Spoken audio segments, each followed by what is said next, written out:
अस्सलाम वालेकुम व्यूवर्स, आप देख रहे हैं मेरा यूट्यूब चैनल मेरा इस्लाम बाय बिनते हवा।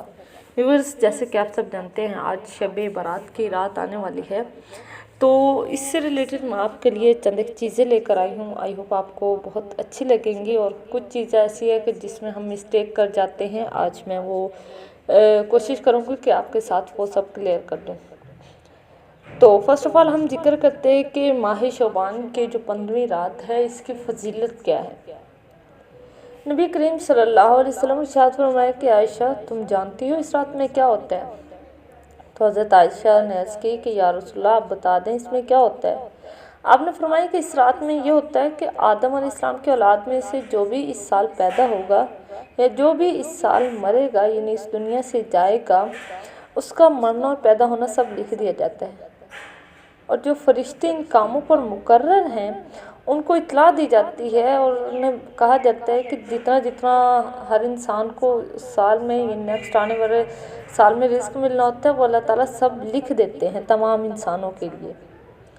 तो इसमें क्या होता है कि इस रात में अल्लाह ताला सूरज डूबते ही इस दुनिया के आसमान पर तशरीफ़ लाते हैं और शायद फरमाते कि है कोई नेक बंदा ऐसा जो हमसे बख्शिश मांग ले, हम उसको बख्श दें। है कोई रिज़्क मांगने वाला कि हम उसके रिज़्क में इजाफ़ा कर दें।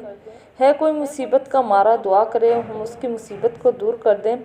तो इस तरह सुबह होने तक अल्लाह रब्बुल इज़्ज़त इरशाद फरमाते रहते हैं। तो इस रात में हमें करना क्या चाहिए? अल्लाह ताला से मांगना चाहिए।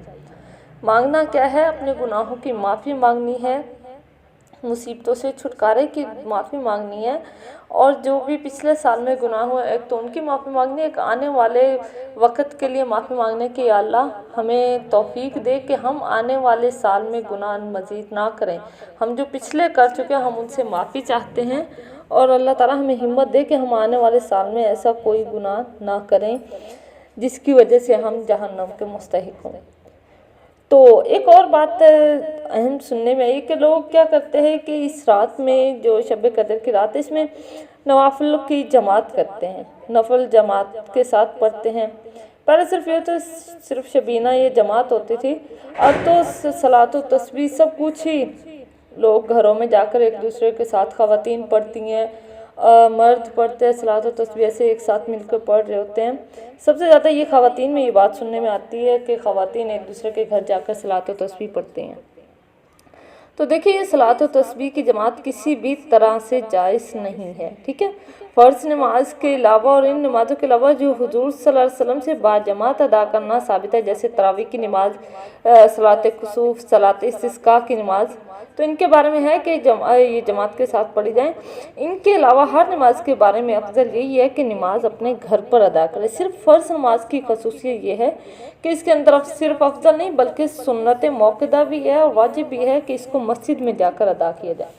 लेकिन सुन्नत और नफल में असल कायदा यही है कि इंसान अपने घर में नवाफिल अदा करें।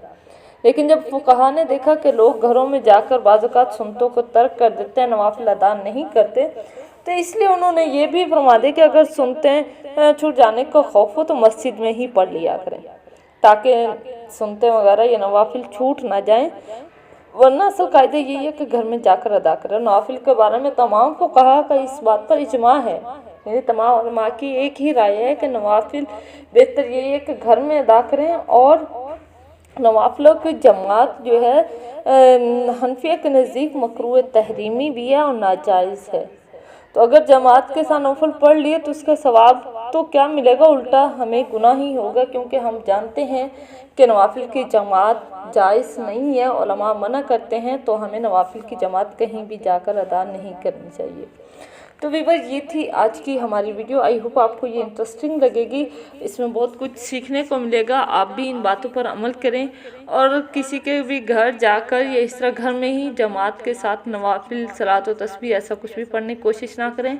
इससे आपको सवाब नहीं बल्कि उल्टा गुनाह ही होगा। तो इसलिए आपसे रिक्वेस्ट है कि इन बातों पर अमल करें और हमारी वीडियो को लाइक और शेयर कर दें। अगर आप हमारे चैनल पर न्यू हैं तो हमारे चैनल को भी सब्सक्राइब कर लें। मिलते हैं एक नई वीडियो के साथ, तब तक के लिए अल्लाह हाफिज़।